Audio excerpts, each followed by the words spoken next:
Hazineciler açtıydı burayı. Şurayı kırmışlar. Öyle değil. Hırsızlık bir şeyden çıkıyor.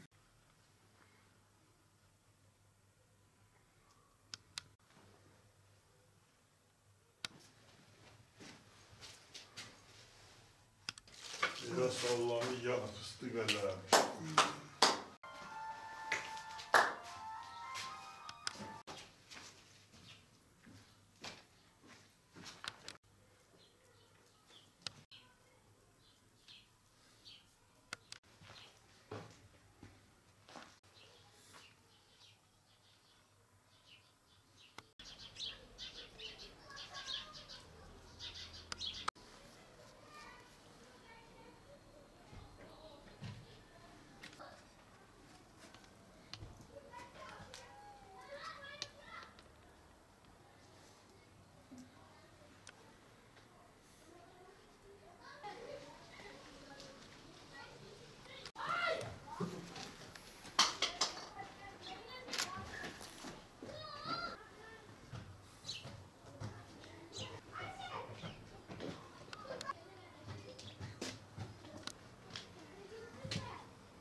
Oy beni şerbette böyle.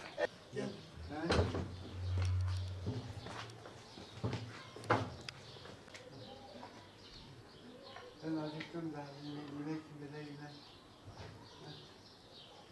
yine. Burası yıllar önce Sabunhan olarak kullanılıyordu burası. Aşağı yukarı 70-80 yıl öncesine Sabunhan olarak sabun yapılıyordu. Burada biz çocukluğumuzda hatırlarık. Bu da çalışanlar olurdu. Ama şu anda 50 seneden beri, 60 seneden beri boş. 40 seneden beri arkadaşımız deterjan. Burada boş kalmasın diye bekçi gibi burayı bekliyor. Yıllar içinde bura zamana yenik düştü. Ara ara çökmeler oldu. Bak bu tavanlar, bardaklar vardı zamanında hepsi çöktü. Şu anda hep her sene yağış olduğu zaman tehlike arz ediyor. Daha önce birkaç sefer enkazını aldırdık, yola çöktü Büyükşehir Belediye'miz. Zaman zaman çökmeler, her sene çökmeler oluyor. Şimdi burada yolumuz vardı. Üstte Kayaaltı Sokak. Bu sokak tehlike arz ettiği için iki taraflı yolu kapattık. Hem aşağıdan hem yukarıdan. Şu anda atıl vaziyette. Bura restore olmasını bekliyor. Bura tehlike arz ediyor. Yukarılar görüyorsunuz, evler görünüyor. Hep çürümeler olmuş. Bak tavanlar, duvarlar hep tehlike arz ediyor. Bu mahalleye bir tehdit gibi. Mahalleli korkuyor. Mesela burada yukarıda ev olanlar çökme tehlikesi arz ediyor. Görüntü kirliliği var. Ara ara giriyor. Hırsızlar giriyor çünkü yukarıdan atlıyor, aradan geçiyor.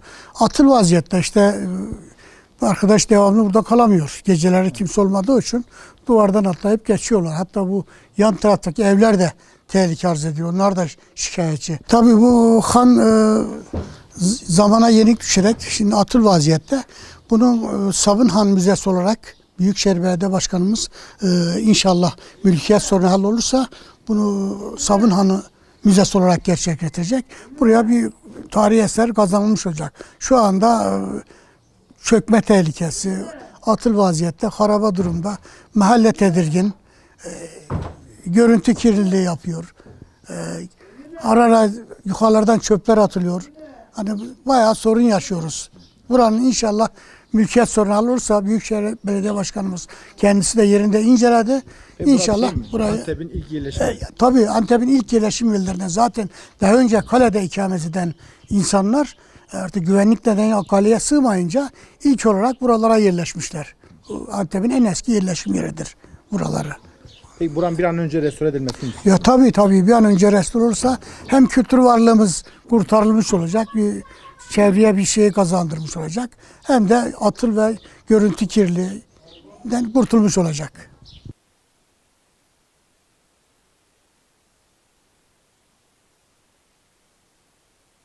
Burası eskiden sabun masmanasıymış. Yani sabun hanı deyirlər, bazı masmana deyirlər. Burada sabun yaparlarmış.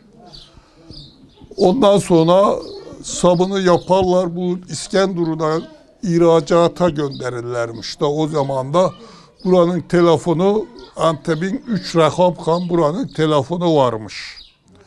Buraya zamanında büyük bir fabrika halinde çalışırmış. Bize söylenenlere göre yani çok şahane bir fabrikaymış. Yani sabunları kurudur, 6 ay bir sene bekledir, eyle satarlarmış. Yani böyle bir belirli bir sabun masmanasıymış bura zamanında. Şimdi bu işte terk edilmiş. Her sene bir tarafı çökmek üzere. Eğer belediye buraya bir el atarsa yani burayı resturize falan etme niyetleri var. Eğer resturize falan ederlerse bura çok şahane bir han olur. Yani eski hanlardan çok şahane bir han olur. Yani buraya yapılırsa. Yapılmasını mı istiyor musunuz? Yapılmasını istiyoruz tabii. Yapılmasını istemez olur muyuz? Yapılırsa bir eser atika meydana çıkmış olur. Burası eskiden sabun hanıydı. Sonradan da şey oldu. Tekrar deterjan hanına girdi. Tekrar uyuşturucular, baliciler, şeyçiler, kırkızlar, şeyler, buraları dolanı. Biz gece korkumuzdan dışarı çıkamıyoruz. Bunun belediye başkanımız, cumhurbaşkanımız, başbakanımız bir rica etsek bunu bir çaresine başvuru yapsınlar. Bizden o rica ediyoruz. Başka bir şey değil oğlum. Hırsızlar evlerinize mi giriyor? Giriyor. Evet girdiler. 2 teneke zeytinyağımı çaldılar. Altınımı çaldılar. Paramı götürdüler. Kardeşime diyeyim 6 tane saat götürdüler. Polise başvurduk. Polis çaresini bulamadı. Gerçek vallahi. Burası hem yıkılma tehlikesi var hem hırsızlık Hem tehlikesi. hırsızlık tehlikesi var hem tehlikesi var. Taşlar düşüyor. Çöl çocuğumuz oynayamıyor. Bir rica etsek, Cumhurbaşkanı'na rica ediyoruz. Başbakanımıza rica ediyoruz. Kardeşim, şuraya ayağını atıyor. Şuradan basit, şuradan iniyor bizim evlere. Bir ricam olur. Bunu bir gün önce yan yıksınlar, yan tamir etsinler. Bir ricada bulunuyoruz. Belediye başkanımıza rica ediyoruz. Gelsin kendi baksın. Mümkünse.